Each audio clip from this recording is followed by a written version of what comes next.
그 사랑이 우리 가운데 충만하기를 소망합니다. 네, 이제 평안으로 인사하겠습니다. 주님의 평안 여러분과 함께. 옆 사람과도 인사하겠습니다. 부드럽고 따뜻한 사람이 됩시다. 겸손한 사람이 됩시다. 여러분, 지난 한 주간 부드럽고 따뜻한 삶을 사셨습니까? 겸손한 삶을 사셨습니까? 여러분, 예수님을 닮아 사셨습니까? 정말 지독히도 덥고 습한 한 주였습니다. 힘들지 않으셨습니까? 우리가 힘들면 마음에서 뭐가 솟아나오죠? 기쁨이 샘솟나요? 짜증이 올라오나요? 짜증스러운 한 주였을 것입니다. 여러분, 그리스도인이기 때문에 이렇게 짜증스러운 날에도 여러분 기쁘게 살아가고 계십니까? 다른 사람들에게 더 부드럽게 대하시며 살아가고 있습니까? 오늘 사도 바울은 예수 그리스도를 믿는 그 믿음으로 구원받고 이제 하나님의 나라를 향한 그 소망으로 오늘 성화의 길을 걷고 있는 성도들에게 헌신과 순종을 가르칩니다. 그러면서 오늘 사도 바울은 우리에게 종이 되라 말하고 있습니다. 어떤 종이 되어야 합니까?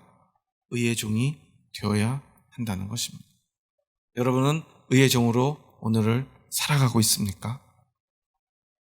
과연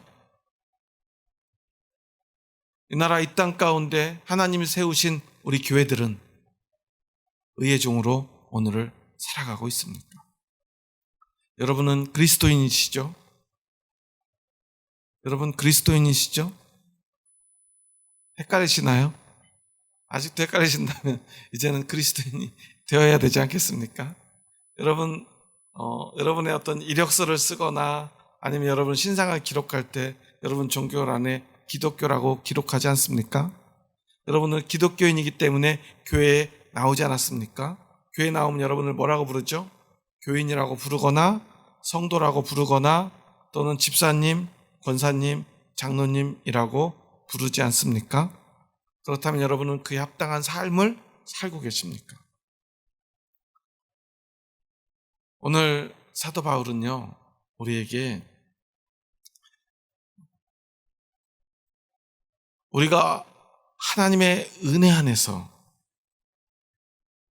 하나님의 자녀로 하나님의 법 아래에서 살아가야 되는데, 그런데 그 은혜는 우리의 공로가 없으니까, 우리가 주장할 수 있는 것이 없으니까, 우리가 자칫 잘못하면 은혜 아래에 있으니까 우리가 죄를 짓든 짓지 않든 상관없지 않은가 라고 생각할까 우려하고 있습니다. 그래서 15절에서 이렇게 말하고 있죠. 그런즉 어찌하리요? 우리가 법 아래에 있지 아니하고 은혜 아래에 있으니 죄를 지으리요. 그런데 그럴 수 없느니라고 말합니다. 이게 무슨 말일까요? 우리가 은혜를 자칫 오해하면 우리가 아무것도 안 해도 되는 것처럼 생각한다는 것입니다.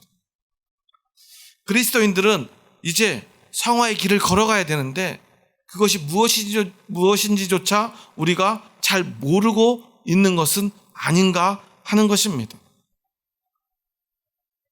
그래서 사도 바울은 이러한 그리스도인의 본질에 관해서 이 6장 앞부분에 대해서 세례와 연관해서 우리에게 가르쳐주고 있어요.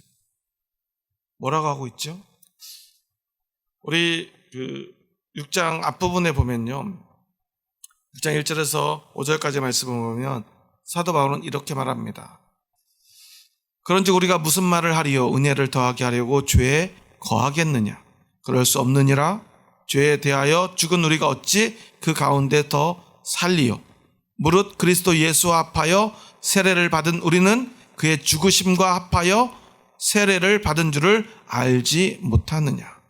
그러므로 우리가 그의 죽으심과 합하여 세례를 받음으로 그와 함께 장사되었나니 이는 아버지의 영광으로 말미암아 그리스도를 죽은 자 가운데서 살리심과 같이 우리로 또한 새 생명 가운데서 행하게 하려 함이라. 만일 우리가 그의 죽으심과 같은 모양으로 연합한 자가 되었으면 또한 그의 부활과 같은 모양으로 연합한 자도 되리라.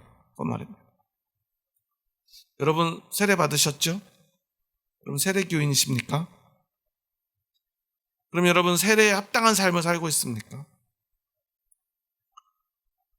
많은 교회에서요 다툼이 일어납니다. 얼마 전에 뉴스에서 굉장히 충격적인 내용을 읽었어요. 막 사람들이 싸우는데요, 싸우다가 막 전기 충격까지 막 들이대고 그랬대요. 그래서 저는 또 어디서 무슨 큰 싸움이 났나 보다 했더니 교회에서 성도들끼리 싸우는데 전기 충격기로 상대편을 막 기절시키고요, 얼마나 심하게 싸우는지 막 경찰 수십 명이 출동하고요, 그래도 이게 진정이 안 돼가지고 난리가 났대요. 왜 그런가 봤더니 목사님이 돈을 이렇게 개인적으로 유용을 많이 했나 봐요. 그런데 그것에서 찬성하는 사람과 반대하는 사람, 왜 찬성하는지 왜 반대하는지 잘 모르겠지만 이 사람들이 전기 충격기까지 들고 나오고 막 몽둥이를 들고 나와가지고 서로 싸웠다는 거예요. 어떻게 이런 일이 오늘 우리 교회 안에서 일어날 수 있습니까? 그 목사님은 세례 받았을까요? 세례 받았겠죠. 전기 충격기를 드신 그분은 세례 교인이겠죠. 그리스도인일 것입니다. 목사님하고 제일 많이 싸우는 분들이 누구죠? 이단의 교주인가요? 아니면 장로님들인가요? 제가 어렸을 때 저희 모교에서는 그렇게 장로님하고 목사님하고 거의 하루도 쉬지 않고 싸웠어요. 사실 두 분은 그 목사님이 아직 목사님이 되기 전 전도사님일 때부터 정말 절친한 친구였다고 그래요. 근데 목사님이 이제 목사가 되고 함께 교회를 세워나가는데 무슨 일 때문에 틀어지셨는지는 잘 모르겠지만 하루가 멀다 하고 그렇게 매일 고성을 높이며 다투고 싸우셨고요. 결국 제가 청년이 되었을 때 어느 날 수요예배 때 강단에서 설교하시는 목사님을 그 장로님이 강단 밑으로 끌어내리셨어요. 제가 너무 화가 나서 그날 밤에 잠을 못 잘 것 같아서 밤 12시에 그 장로님 댁으로 쳐들어갔어요. 어떻게 성도님들이 다 보는 데서 그러실 수가 있느냐고. 제가 마음 같아서는 주일날 성도님들 다 보는 앞에서 장로님한테 한마디 하고 싶은데 저는 차마 그럴 수 없어서 집으로 찾아왔느라고 그랬어요. 그때 장로님이 부들부들 떨면서 저한테 화를 내시더라고요.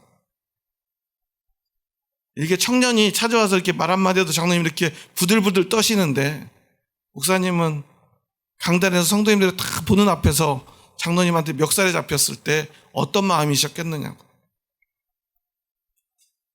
제가 아무리 그렇게 얘기해도요, 끝내 두 분은 화해하지 않으셨습니다. 세상 사람들은요, 믿음이 없어도 죽일 듯 싸우다가도요, 뭐만 한 잔 마시면 화해해요? 여러분 생각하는 그걸 사람들은 그래도 화해하고요, 다시 함께 살아가는데요, 신기하게 왜 우리 그리스도인들은 한 번 다투면 화해할 줄 모르는지 모르겠습니다. 왜 그토록 싸우는지 모르겠습니다.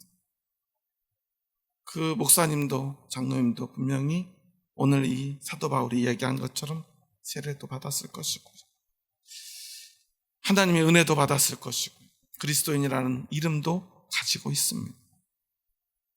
그런데 왜 그렇게 살아가고 있는지 모르겠습니다. 이런 모습들을 볼 때마다 과연 우리가 받은 세례는 무엇인가? 또한 우리가 가지고 있는 그리스도인이라고 하는 이름은 무엇인가? 우리는 과연 교회를 다녀야 하는가? 하는 고민이 생깁니다. 여러분은 어떻게 생각하십니까? 그렇다면 그렇게 세례 받아도 이렇게 멱살을 잡고 싸우는 교회는 그러면 존재 이유가 없는 것인가? 그러면 세례 받을 필요도 없는가? 우리가 그리스도인이라는 이름을 가지고도 이렇게 전기 충격기까지 들이대며 교회 안에서 다툴 바에는 그리스도인이라는 이름, 교인이라고 하는 이름이 의미가 없는가?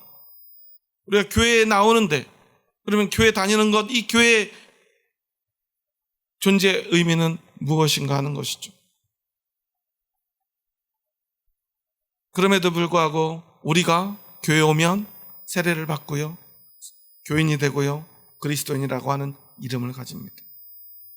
아무리 여러분이 세상에서 좋은 직장을 가지고 있거나 좀 대단한 사람이라 할지라도 교회에 오면 일단 신앙을 가지고 세례를 받아야 정식 교인이 되지 않습니까?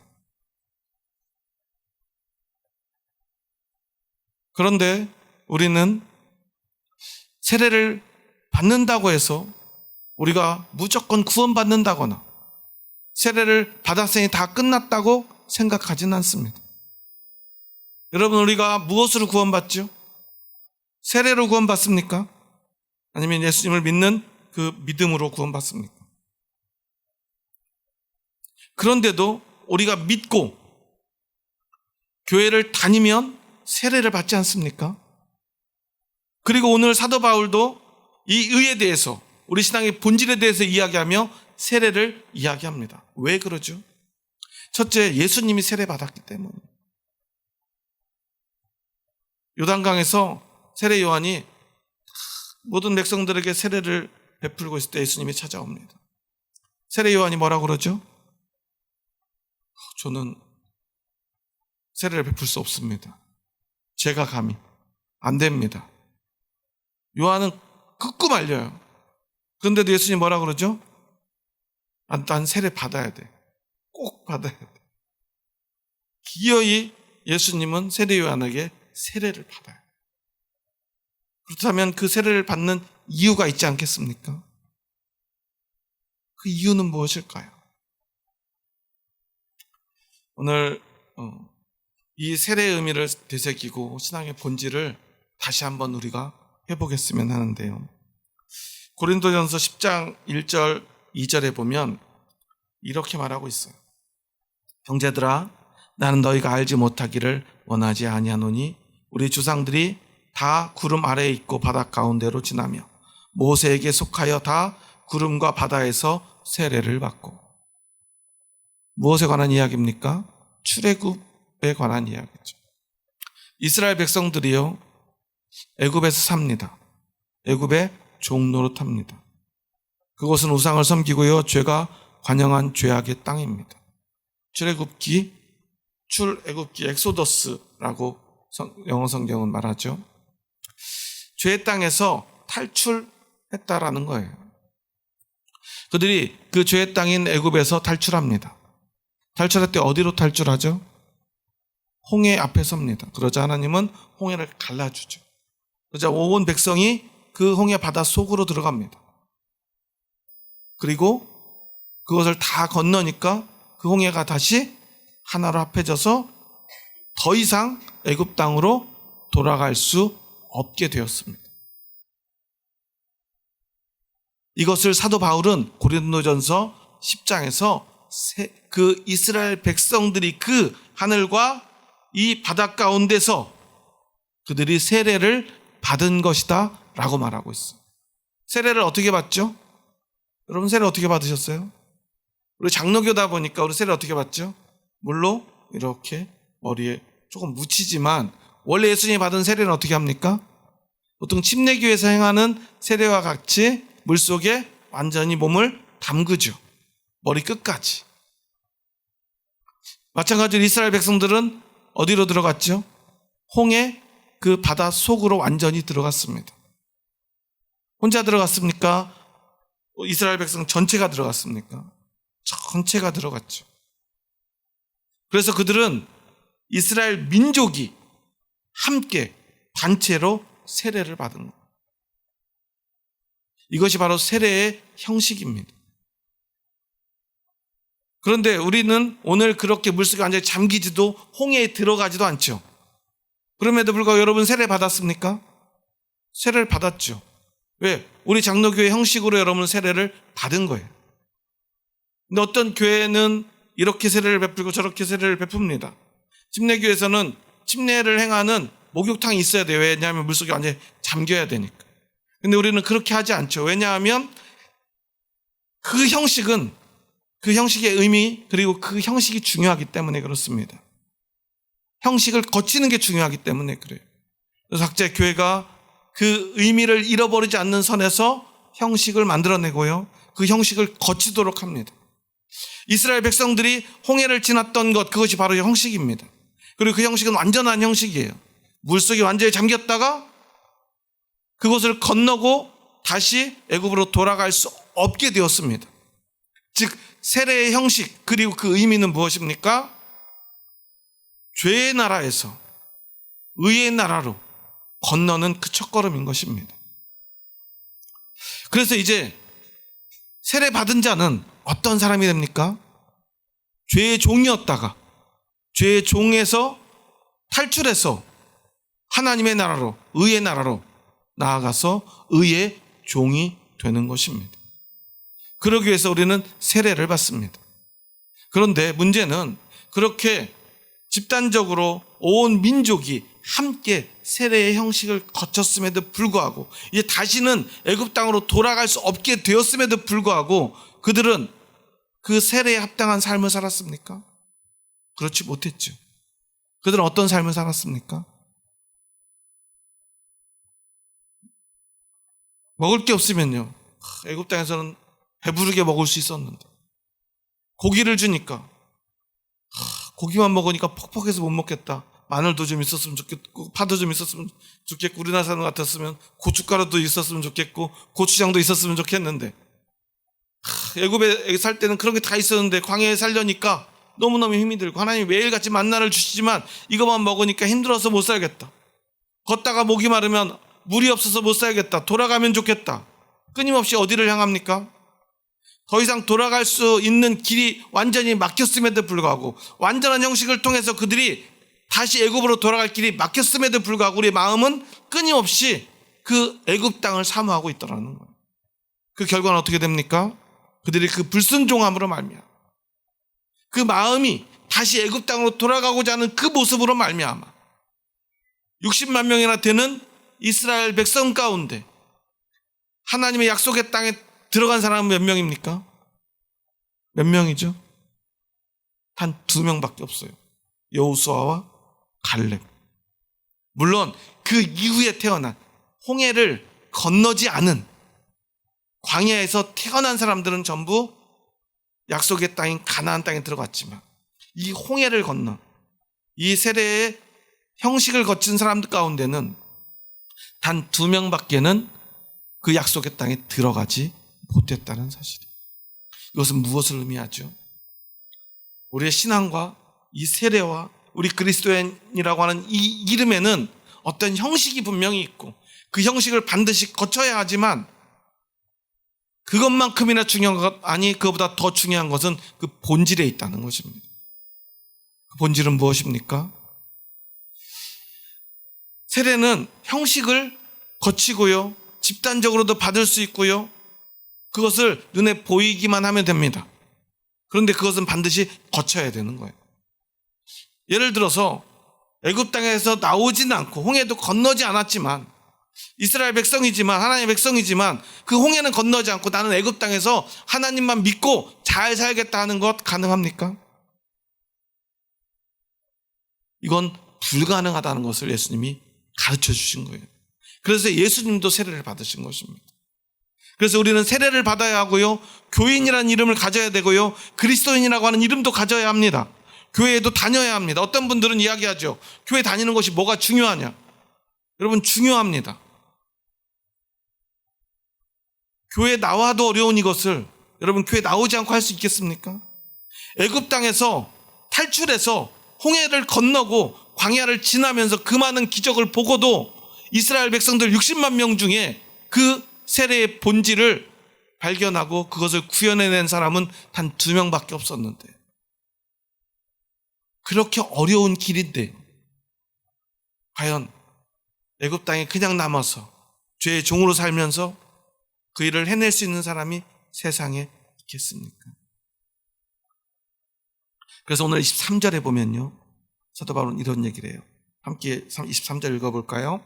죄의 싹은 사망이요 하나님의 은사는 그리스도 예수 우리 주 안에 있는 영생이니라. 이 싹시라고 하는 단어를 보면요, 옵소니온이라고 하는 단어를 사용하는데요, 정당한 노동의 대가로 받는 보수를 가리킵니다. 정당한 노동의 대가로 받는 보수. 죄의 싹은 사망이라는 말은 어떤 의미입니까? 죄를 짓는 정당한 대가로 마땅히 받아야 될 그 보수가 뭐예요? 사망이라는 거예요. 열심히 죄를 섬기면, 죄의 종이 되면 여러분 열심히 하면 할수록 여러분에게 보수가 주어집니다. 그 보수가 뭐예요? 사망이라는 거예요. 열심히 살면 살수록 그 사망이 나에게 보수로 지급된다는 거예요. 이게 바로 죄의 땅, 애굽에서 죄의 종으로 살아가는 사람들의 필연입니다. 운명입니다. 그럴 수밖에 없어요. 그래서 하나님은 하나님의 백성을 엑소더스, 출애굽 시켰던 것입니다. 그래서 홍해를 건너게 하셨습니다. 그리고 이제 형식을 완전히 갖춰주었습니다. 이제 무엇만 하면 되죠? 세례에 합당한 열매를 맺고 살아가면 되는 것입니다. 그 세례의 본질, 신앙의 본질을 찾아서 하나님의 나라를 향해 가야 된다는 거예요. 이것은 개인의 의무입니다. 이 본질을 구현해내는 것은 우리 각자의 의무예요. 우리가 교회를 다니면 여러분들을 사람들은 아마 예수청원교회 교인이라고 부를 것입니다. 저도 그렇게 부릅니다. 우리 교회 성도가 되었습니다. 우리 그리스도인이 되었습니다. 이렇게 이제 완전히 형식을 갖추었습니다. 그러면 이제 여러분은 그 본질을 구현해낼 의무가 주어졌고요. 여러분들은 그것을 해내야 됩니다. 사도 바울은 이것을 종에 빗대어 우리에게 가르쳐주고 있는 거예요. 종은 어떤 사람이죠? 종은 원어 성경을 보면 둘로스라고 합니다.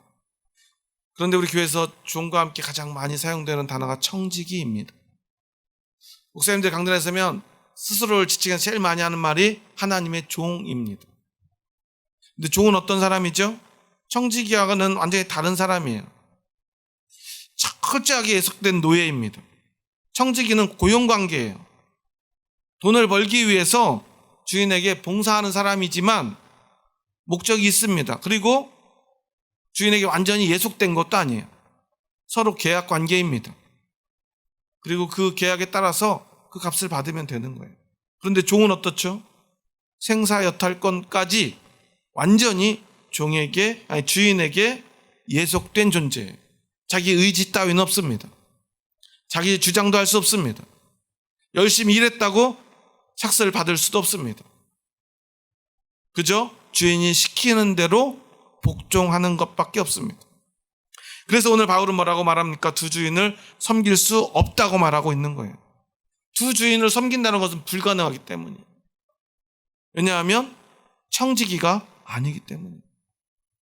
예를 들어서 우리가 회사를 다닐 때는 어떻습니까? 그 계약 관계에 다른 일을 하면 안 된다는 조건이 붙어 있지 않는 한 우리는 두 가지 일을 하든 세 가지 일을 하든 상관없지 않습니까? 요즘 한국 교회가 목회자의 이중직에 대한 논란들이 많이 있습니다. 목사가 목회도 하고 다른 직업도 가져도 되느냐 안 되느냐라고 말이죠. 그래서 어떤 훌륭하신 목사님들은 이중직 안 된다라고 이야기했다가 어쩔 수 없이 이중직을 가지고 있는 목회자들로부터 공격을 받기도 합니다. 어떤 목사님은 열심히 목회하는데 경제적으로 어려워서 다른 직업을 가지거나 또는 아르바이트를 하다가 성도님들로부터 질타를 받기도 해요. 여러분의 생각은 어떤 것이 옳다고 생각합니까? 지금 우리가 어떤 것이 옳은지 그른지를 판별해낼 수는 아직 없다고 저는 생각해요. 왜냐하면 그러한 상황들이 우리 앞에 이미 펼쳐졌고 이 결과가 아직 우리에게 완전히 드러나지 않았기 때문에 무엇이 옳은지 우리가 확정해서 이야기하기는 어려운 문제라고 저는 생각합니다. 물론 저는 개인적으로 이중직을 가지는 것에 반대하는 입장입니다. 왜냐하면 목사는 목사로 세움받았기 때문에 목회를 위해서 그것이 세워졌으면 조금 힘들더라도 그것을 견뎌내는 것이 옳다고 생각합니다. 하지만 그렇다고 해서 제가 지금 이중직을 살고 있는 목사님들을 비난할 생각은 하나도 없습니다. 그 목사님들만의 상황을 제가 다 알 수 없기 때문입니다. 그들이 어떤 마음인지 어떤 태도로 목회를 하는지 저는 다 알 수 없기 때문입니다. 하나님이 판단하실 것입니다. 우리가 섣부른 판단을 할 수는 없는 상황임을 우리는 기억해야 합니다. 그럼에도 세상에서는 이런 일도 하고 저런 일도 할 수 있습니다. 그런데 사도 바울은 우리 신앙만큼은 그럴 수 없다는 것입니다. 왜냐하면 우리의 신앙은 청지기가 아니라 계약관계가 아니라 우리는 종이 되었기 때문이라는 거예요. 우리 신앙에서 가장 중요한 단어 하나를 꼽으라면 저는 자유를 꼽습니다. 왜냐하면 성경이 그렇게 우리에게 가르쳐주고 있기 때문입니다. 우리가 예수 그리스도를 믿음으로 자유를 얻었습니다. 어떤 자유입니까? 죄로부터의 자유입니다. 죽음으로부터의 자유입니다. 우리는 예수 그리스도의 보혈로 죄 사함을 받았습니다. 그래서 우리는 죄로부터 자유해진 거예요. 더 이상 죄의 종으로 살지 않아도 되었습니다. 여러분이 죄로부터 자유함을 얻었다는 사실을 믿으십니까? 여러분 죄로부터 자유함을 얻었다는 사실을 믿으십니까? 아멘? 세 분이 아직 안 하셨으니까 한 번만 더 물어볼게요. 여러분 죄로부터 자유를 얻으셨습니까? 여러분 이거 기억하시기 바랍니다. 그런데 우리가 얻은 자유는 어떤 자유죠? 죄로부터 자유를 얻었으니 이제 내 마음대로 살 수 있게 된 것입니까? 우리는 죄의 종으로 살든지 의의 종으로 살든지 둘 중에 하나의 선택지밖에는 없다고 오늘 사도 바울은 우리에게 가르쳐주고 있는 거예요.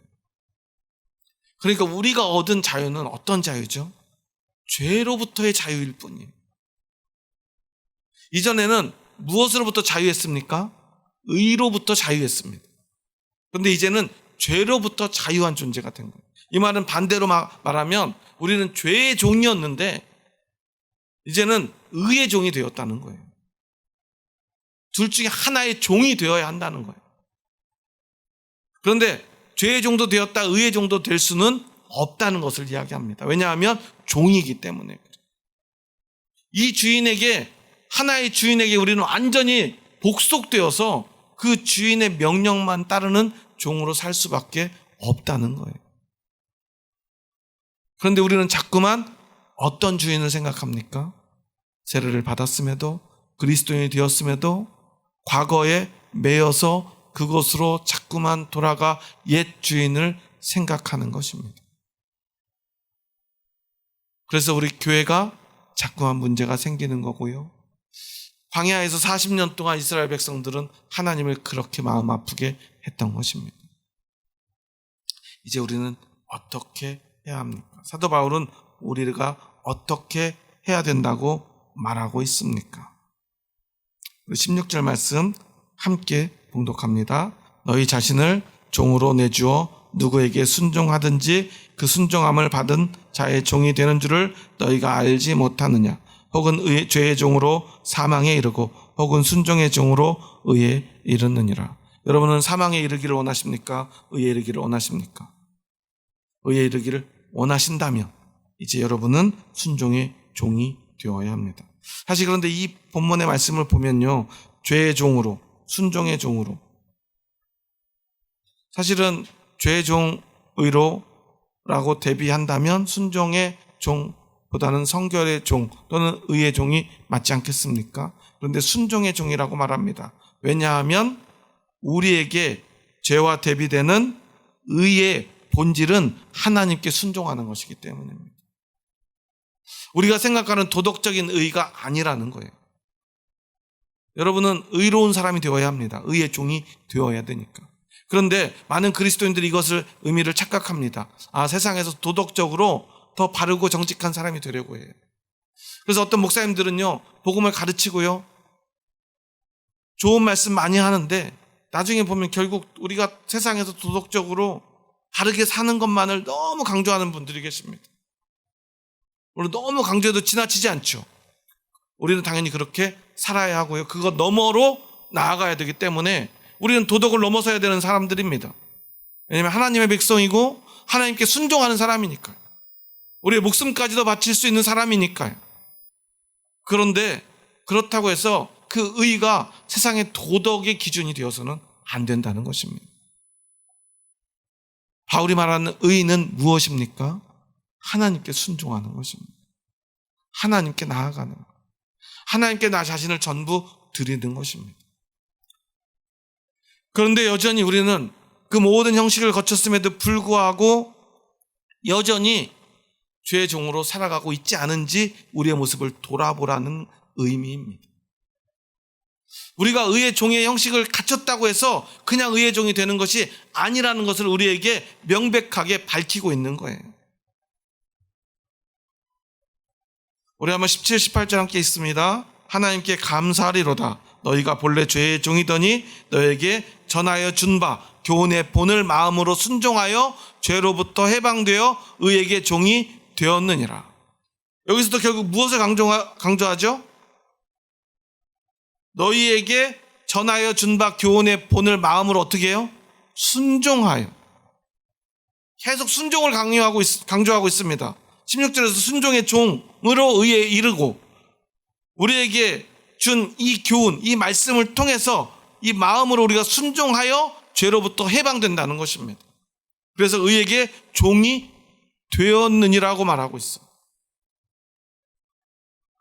19절 말씀 함께 읽습니다. 너희 육신이 연약함으로 내가 사람의 예대로 말하노니 전에 너희가 너희 지체를 부정과 불법에 내주어 불법에 이른 것 같이 이제는 너희 지체를 의에게 종으로 내주어 거룩함에 이르라. 여러분은 여러분의 마음을, 여러분의 삶을 무엇에 내주고 있습니까? 교회 다니면서요, 내가 하고 싶은 대로 세상에서 배운 대로 우리가 살면서 우리는 우리 스스로를 그리스도인이라고 말합니다. 하나님의 백성이라고 말합니다. 그런데 내 마음은 계속 세상에 내어줍니다. 욕심에 내어줍니다. 내가 하고 싶은 대로만 합니다. 그러면서 우리는 우리를 그리스도인이라고 말하고 있습니다. 우리는 누구의 종입니까? 내 마음을 내어준 그것의 종이라는 거예요. 그래서 사실 이 종이라는 단어는 좋은 단어입니까? 안 좋은 단어입니까? 안 좋은 단어죠. 극단적인 단어입니다. 그럼에도 불구하고 사도 바울은 이 이야기를 스스로 합니다. 의에게 종으로 내주어 거룩함에 이르라. 너희 지체를 의에게 종으로 내주라는 것입니다. 이 말은 무엇입니까? 너희가 무엇을 따를 것인가 선택하고 그 길을 가라는 거예요. 우리가 아무리 좋은 형식을 거치고 좋은 이름을 가지고 좋은 자리에 있어도 우리가 우리 자신을 내어주지 않으면, 우리를 하나님께 의에게 순종하지 않으면 그 형식은 아무것도 아닌 게 될 수도 있다는 것입니다. 여러분, 대학교를 졸업하려면 어떻게 해야죠? 제일 먼저 뭘 해야 돼요? 입학을 해야 졸업을 하죠. 그렇지 않습니까? 입학하지 않은 학생이 졸업장을 받겠다고 공부 열심히 하면 돼요, 안 돼요? 예전에 그런 일이 있었잖아요. 서울대학교에 입학도 하지 않은 학생이 얼마나 학교 가고 싶었는지 그래서 놀러 갔다 우연히 그곳에는 사람들과 친구로 어울리다 보니까 자기가 마치 서울대 학생이 된 것 같은 착각에 빠져요. 사람들에게도 무슨 과, 몇 학번, 이런 사람으로 막 이야기하고 다니는 사람들이 다 그걸 믿어요. 졸업식에도 참여하고요. 그 이후에 그 대학교 졸업 출신이라는 이름으로 취직도 하고요. 막 다 서울대학생인 척 살아갑니다. 근데 그 사람의 가장 큰 문제는 뭐예요? 입학을 하지 않았다는 거예요. 나중에 그게 다 드러나죠. 사기 혐의가 적용됩니다. 입학하지 않았기 때문에. 그래서 형식은 매우 중요합니다. 마치 학교에 입학하는 것과 같은 거예요. 그런데 입학을 했습니다. 그럼 이제 뭘 해야죠? 졸업을 해야죠. 어떻게 졸업해요? 힘들어도, 귀찮아도 레포트도 내야 되고요. 수업도 일정 부분 들어야 되고요. 시험도 봐야 합니다. 제가 대학에 딱 입학했는데 저희 과에 수석으로 들어온 친구가 있었어요. 이 친구는 수석으로 들어오다 보니까 성적이 과하게 높았어요. 다른 친구들보다 너무 성적이 높았어요, 혼자. 그러니까 이 학교에 대한, 과에 대한 애정이 없었어요. 어떻게 되었을까요? 첫 학기가 딱 끝났는데요. 전 과목 F를 받았어요. 졸업을 했을까요? 못했을까요? 졸업을 했어요. 6학년 반 만에. 4년만 다니면 되는데 계속 F가 쌓여가지고 그 학점을 채우느라고 남들보다 2년이나 늦게 졸업을 했어요. 처음에는 그 친구는 졸업을 안 할 생각이었던 것 같아요. 별로 애정이 없고 애착이 없으니까. 그런데 시간이 지나고 보니까 졸업을 해야 될 것 같으니까 마지막에는 졸업하려고 보니까 어때요? 그동안 안 해놓은 시험을 다시 봐야 되고요. 안 들었던 수업을 다시 들어야 되고요. 그동안 안 냈던 레포트를 다시 내야 돼요. 그래서 이유 없이 남들보다 훨씬 힘들게 졸업을 했습니다.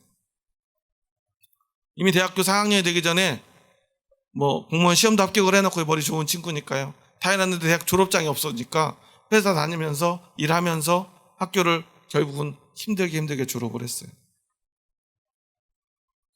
그 과정을 거치지 않으면 졸업할 수 없듯이 우리의 신앙도 마찬가지입니다. 내가 시간을 들이고요, 노력을 들이고요, 헌신을 드려야 합니다. 우리는 순종의 종으로 하나님 앞에 나아가야 합니다. 아무것도 하지 않고 형식을 거쳤으니, 입학했으니 이제 다 되었다라고 착각해서는 안 됩니다. 그 친구는 입학했으니까 끝났다고 생각했던 것 같아요. 그런데 거기서 끝나지 않습니다. 그것은 우리의 시작일 뿐이죠. 40년 광야의 길을 걸었던 그 60만 명의 장정들은, 하나님의 백성들은 그것을 잘 알지 못했던 것 같아요. 이제 홍해를 건넜으니 하나님이 알아서 해줄 거라고 믿었던 것 같습니다. 하지만 그 길은 고난의 길이 됩니다. 결국 죽음의 길이 됩니다. 그곳에서 온전히 그 의의 종으로 자신을 내주었던 여호수아와 갈렙만이 하나님과 약속되었던 그 땅으로 들어가게 됩니다. 여러분 어떤 길을 선택하기 원하십니까? 지금 이 순간 여러분에게 필요한 것 한 가지, 그것은 바로 순종입니다. 여러분을 누구의 종으로 내어줄 것인가 하는 여러분의 선택이 남아 있습니다. 오늘 20절 말씀 함께 읽어볼까요?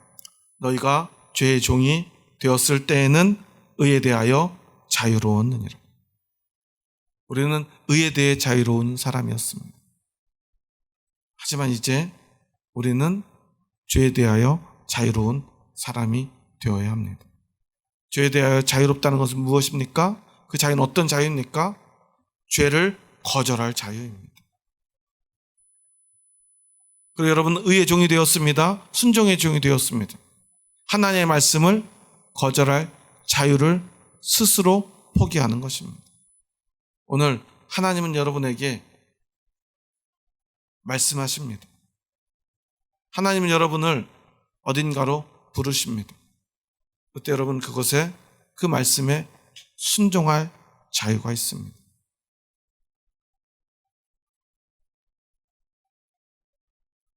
여러분이 스스로 그것을 선택하고 여러분을 그 하나님의 종으로 드리면 여러분은 그 자유를 스스로 포기하게 됩니다.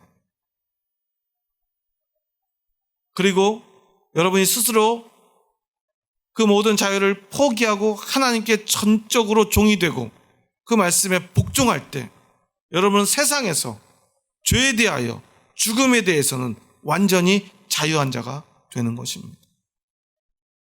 그런데 우리는 이것을 자꾸만 혼동합니다. 내 마음대로 살아가면서, 세상의 원리대로 살아가면서 우리는 그저 교회에 다니니까, 성도란 이름, 그리스도인이라는 이름을 가지고 있으니까 괜찮을 거라 착각합니다. 그럴 수 없습니다. 우리는 종이 되어야 합니다. 중요한 것, 누구의 종이 되는가 하는 것입니다. 여러분은 누구의 종이 되기를 원하십니까? 어떤 종이 되기를 원하십니까? 여러분 아직도 죄의 종이 되기를 원하십니까? 그럴 수 없지 않습니까? 여러분 세례받은 그리스도인이지 않습니까? 하나님 나라를 소망으로 품고 오늘 하나님 나라를 향해 달려가고 있지 않습니까? 그렇다면 어떻게 해야 될까요? 의의 종이 되어야 되지 않겠습니까? 순종의 종이 되어야 되지 않겠습니까? 저는 가끔 생각합니다. 하나님의 심판의 날, 정말 세상에서 가장 불행한 사람은 누구일까? 여러분 어떻게 생각하십니까? 저는 오늘 교회에 앉아있지만, 교회는 다니지만, 주일이 되면 예배당에 나오지만, 하나님의 심판의 그날 구원받지 못하는 사람들, 자신을 의의 종으로 드리지 못한 사람들, 그 사람들이 세상에서 가장 불행한 인생이 될 거라고 생각합니다. 왜 그러죠? 아예 홍해도 건너지 않고요, 죄의 땅에 머무르면서 그냥 죄에게 순종하다가 원래대로 사망을 향해 달려간 사람들은 그들의 모습 그대로 하나님 앞에 심판받으면 되는 것입니다. 그것에 책임지면 됩니다. 그런데 힘겹게 죄악의 땅에서 출애굽하여 홍해를 건너고요, 그리스도인이라고 하는 이름을 가졌는데, 이제 세례받고 성도가 되었는데, 교인이 되었는데, 여전히 내 마음을 그 죄에게 주고 죄의 종으로 살다가 그 형식만 가지고 그 이름만 가지고 하나님 앞에 섰을 때 하나님이 너는 누구냐? 내가 너를 알지 못한다 하는 그때 우리는 하나님 앞에 뭐라고 말해야 합니까? 이 얼마나 불행한 인생입니까?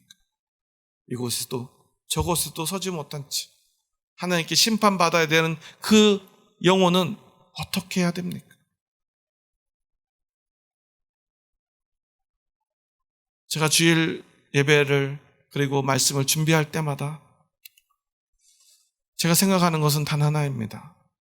우리 수정학교 성도님들 단 한 명도, 단 한 영혼도 빠짐없이 우리가 함께 구원의 길 가는 것, 생명의 길 가는 것, 우리가 함께 구원받는 것, 하나님의 심판대 앞에 당당할 수 있는 것, 물론 우리는 당당할 수 없지만 예수 그리스도의 보혈의 그 은혜로, 그 은혜를 힘입어서 우리가 하나님 앞에 당당히 설 수 있는 그날을 위해서 말씀을 준비합니다. 적어도 오늘 이곳에서 예배드리는 여러분은 단 한 명도 빠짐없이 의의 종이 되기를 주님의 이름으로 축원합니다. 간절히 소망합니다. 여러분, 우리 함께 생명으로 나아가야 되지 않겠습니까? 죄의 삭슬 받아야 되겠습니까? 열심히 죄를 짓고 죄의 종으로 열심히 순종하고 일해서 그렇게 세상 열심히 따라가다 우리가 우리의 봉급, 우리 월급 정산하는 그날 열심히 일한 대가로 사망고지서를 받게 된다면 이 얼마나 불행한 일입니까? 더군다나 그리스도인이라고 하는 이름을 가지고 말입니다. 하나님의 은사, 그리스도 예수 우리 주 안에 있는 그 영생을 우리가 누려야 되지 않겠습니까? 왜 죄의 싹시라고 그러고 하나님의 은사라고 그럽니까? 우리는 하나님 앞에 열심히 일할 수 있는 능력이 없습니다. 자격도 없습니다. 우리가 구원받을 자격이 어디에 있습니까? 하나님은 우리에게 일 시키지 않았습니다. 하나님이 아들에게 대신 일을 시키셨죠. 우리가 할 수 없는 일이기에 하나님이 대신하십니다. 하나님이 대신 힘들고 하나님이 대신 아파했습니다. 그리고 우리에게 그 자격을 주지 않았습니까?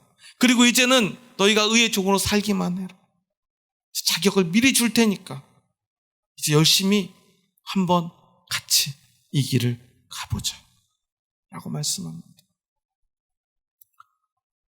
요즘 수능 시험 논란이 많죠. 갑자기 수능 얼마 안 남았는데 일타 강사들 세무주수 한다고 아주 학부형들이 난리라고 그래요.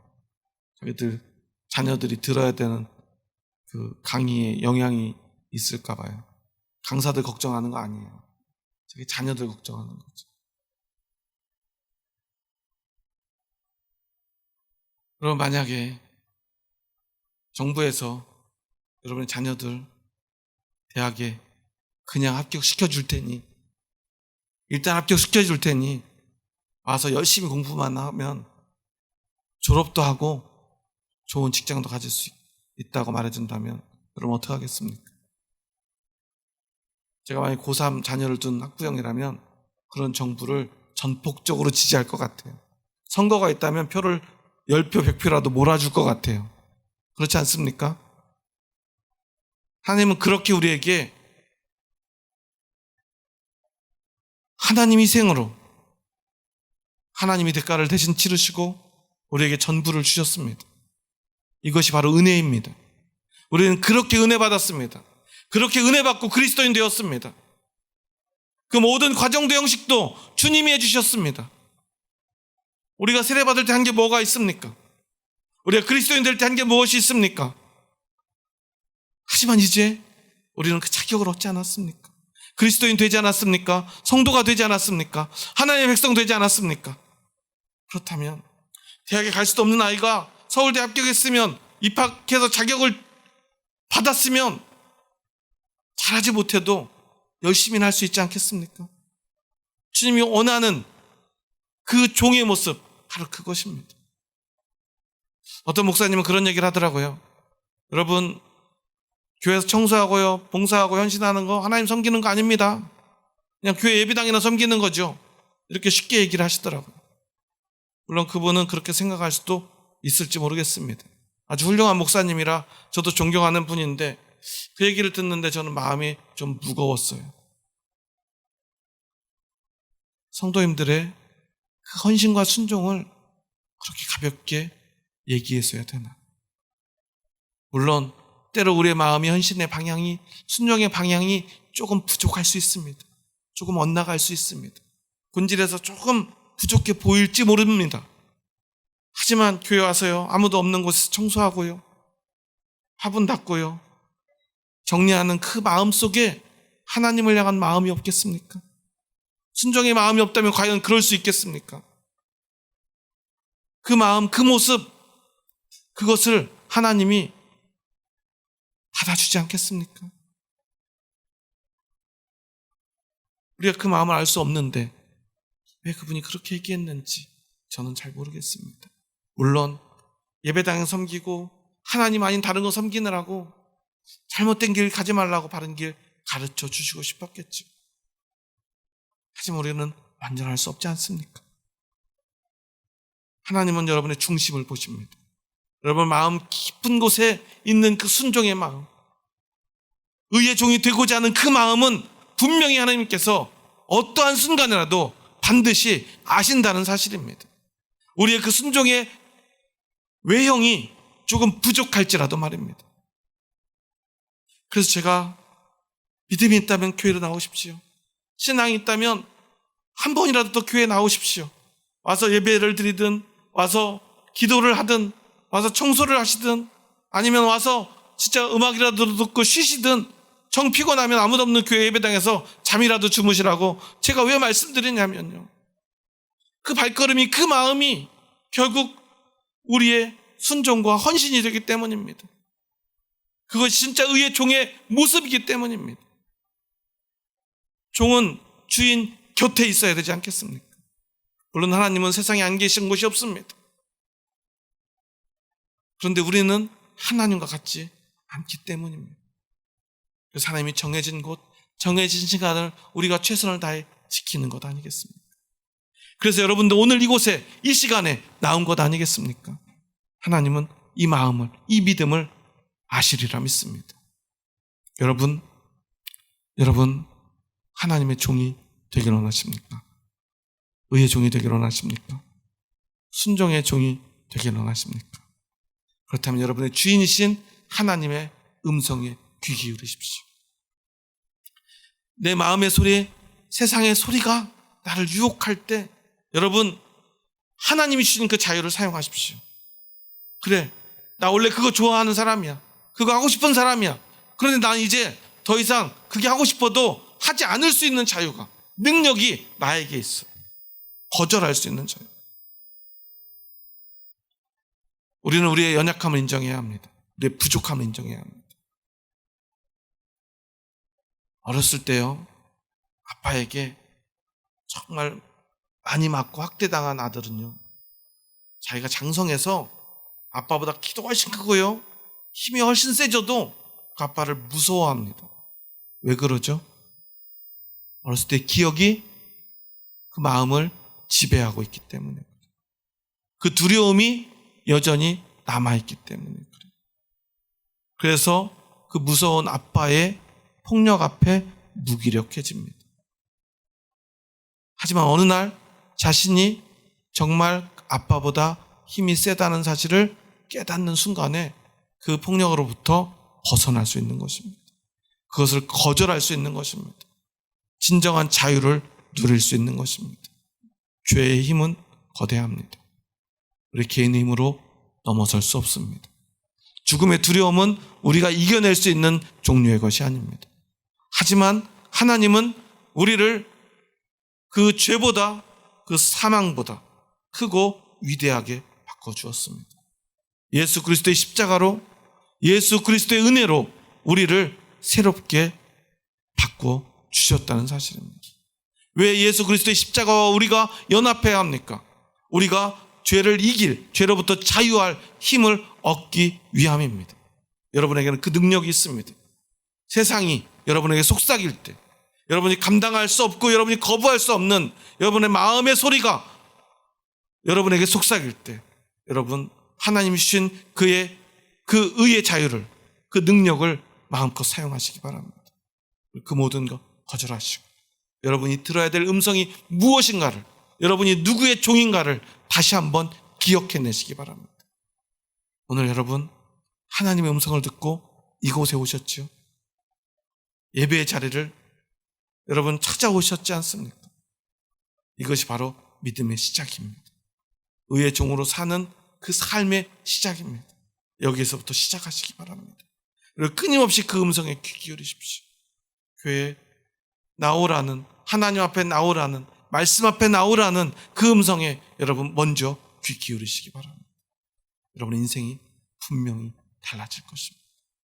여러분이 의의 종으로 살아가는 그 삶의 시작점이 되는 것입니다. 내가 내 힘으로 세상 어딘가에서 세상과 함께 그곳에서도 내가 잘할 수 있다는 생각, 그것에서 벗어나시기 바랍니다. 우리는 그럴 수 없습니다. 죄의 삭은 사망일 뿐입니다. 죄의 음성을 듣는 순간, 그것에 순종하는 순간 우리는 대가를 받을 수밖에 없습니다. 우리는 의의 종입니다. 여러분이 누구인가, 그것을 기억하시기 바랍니다. 우리 한번 마지막으로 21절, 22절 말씀 함께 읽습니다. 너희가 그때에 무슨 열매를 얻었느냐? 이제는 너희가 그 일을 부끄러워하나니 이는 그 마지막이 사망임이라. 그러나 이제는 너희가 죄로부터 해방되고 하나님께 종이 되어 거룩함에 이르는 열매를 맺었으니 그 마지막은 영생이라. 우리 의의 열매를 맺으며 살아갑시다. 여러분은 의의 종입니다. 이것을 잊지 마시기 바랍니다. 오늘 말씀이 좀 길어졌는데요, 우리가 의의 종이 되어야 합니다.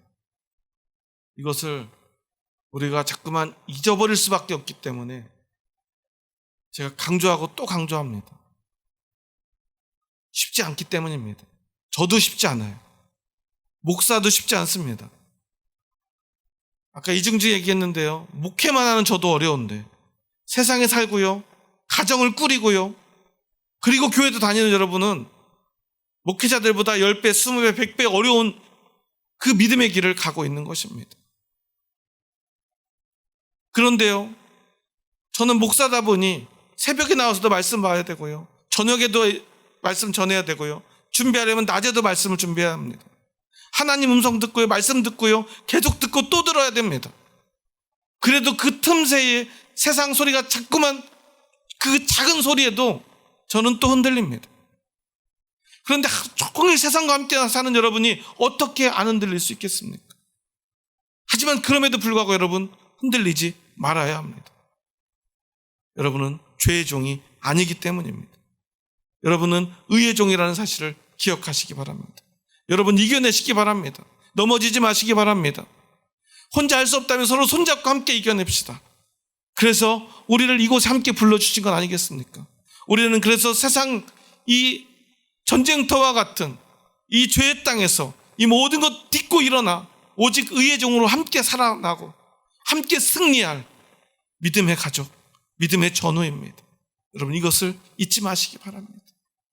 여러분 홀로 싸우려 하지 마십시오. 우리 함께 싸워 이겨냅시다. 승리합시다. 여러분 그 소중한 우리 가족들이 내 손 잡아주고 함께 승리하게 할 우리 형제들이 이곳에 있습니다. 여러분 이것을 잊지 마십시오. 여러분 그 소중한 사람들 얼굴 한번 볼까요? 옆에 사람들 한번 얼굴 보면서 한번 이렇게 인사했으면 좋겠습니다. 우리는 죄의 종이 아닙니다. 우리는 의의 종입니다. 우리 함께 이겨냅시다. 우리 함께 승리합시다. 당신은 저의 가장 소중한 형제입니다.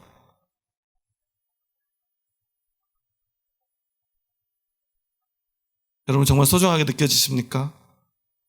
함께 싸워 승리할 형제가 옆에 있지 않습니까? 우리 연약함을 인정하시기 바랍니다. 하지만 그래도 우리가 결국 승리할 것을, 결국 예수님이 승리할 것을 믿고 함께 승리의 길로 나아갑시다. 예수 그리스도 그 복음을 믿는 그리스도인이라는 이름만 가진 사람이 아닌 그 이름에 합당한 삶을 사는 저와 여러분 될 수 있기를 주님의 이름으로 축원합니다. 기도하시겠습니다. 하나님 감사합니다. 저희 부족하고 연약한 자들 사랑하셔서 저희들을 의의 종으로 불러주시니 감사합니다. 아니 의의 종이 되게 하여 주시니 감사합니다. 순종의 종으로 저희들을 인도하여 주시니 감사합니다. 이제 세례라고 하는 형식을 넘어 우리가 죄의 땅에서 더 이상 죄의 종으로 살지 않겠노라. 목숨을 걸고 탈출하여 홍해를 건너 우리가 함께 하나님의 백성이 되었음을 고백합니다. 하지만 그 아무리 완전한 형식을 거치고 우리가 의의 종이 되었노라 선포받았어도 우리가 여전히 죄의 종으로 머무는 그 모든 순간들 속에 결국 우리는 죄의 종이 죄에게 순종하는 그 모든 삶이 결국 죽음의 결과가 될 수밖에 없음을 주님 고백합니다. 하지만 우리는 하나님의 은혜 받은 자임을 기억하게 하시고 이제 내가 누구인가를 다시 한번 깨닫고 오직 의의 종으로 하나님의 종으로 순종의 종으로 살아가게 하여 주시옵소서. 그리고 끝내 하나님의 심판대 앞에 쓸 때 잘하였다, 착하고 충성된 종아라고 하는 하나님의 그 음성 한마디를 듣게 하여 주시옵소서. 내 힘으로 가다 너무 지치고 힘들 때 내 옆에 함께 달려주고 내 손 잡아주는 우리 형제 자매들이 있음을 기억하며 우리 함께 예수 정원교회의 이름으로 하나님의 나라를 향하여 쉼없이 달려갈 수 있도록 주님 도와주시옵소서. 예수님의 이름으로 기도합니다. 아멘.